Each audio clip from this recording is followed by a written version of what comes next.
7 নম্বরটা হচ্ছে এই সমাজ আপনাকে যেভাবে শেখায়, কিভাবে শেখায়, এই যে স্কুল, কলেজ, ইউনিভার্সিটি, চাকরি, বিয়ে, সন্তান প্রতিপালন, আর তারপর ইন্না লিল্লাহি ওয়া ইন্না ইলাইহি রাজিউন, এই তো শেখায় নাকি?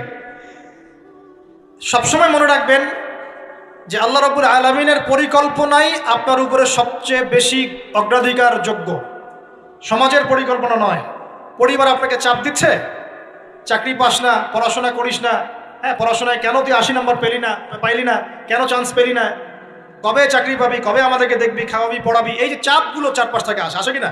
অনেক যুবক দেখা যায় মাদকাসক্ত হয়, অনেকে দেখা যায় আত্মহত্যা করছে, ইদানিং করছে কিনা ভাই? এই শব্দটা থেকে আমি পয়েন্টটা আজকে লিখেছিলাম যে ভুলেও আল্লাহর প্রতি বিশ্বাস এবং তাওয়াক্কুল হারাবেন না। সমাজ যেভাবে শেখায়, সমাজ চারপাশে যে চাপ আপনাকে দিচ্ছে, এই চাপে নিজে গা ভাসিয়ে দিবেন না।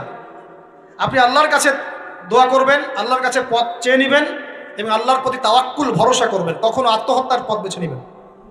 কি হয়েছে? 80 নম্বর পান নাই তো কি হয়েছে? আপনি চেষ্টা করেছেন কিন্তু চান্স পান নাই তো কি হয়েছে? চেষ্টা তো করেছেন আপনি চেষ্টা করেছেন ইউনিভার্সিটিতে চান্সের জন্য, আপনি চান্স পাই নাই, চেষ্টা করেছেন আপনি, বাস চেষ্টা করেছেন, পাই নাই, তাকদিরে ছিল পাই নাই, বাস আমি আমার চেষ্টা করেছি। কখনোই আত্মহত্যার পথ বেছে নেবেন না। আর আমরা পিতা মাতাদেরকে রিকোয়েস্ট করব, কোনো অবস্থাতেই সন্তানকে এত বেশি চাপ দিবেন না যে সন্তানটার এই কোমরটাই ভেঙে চলবে।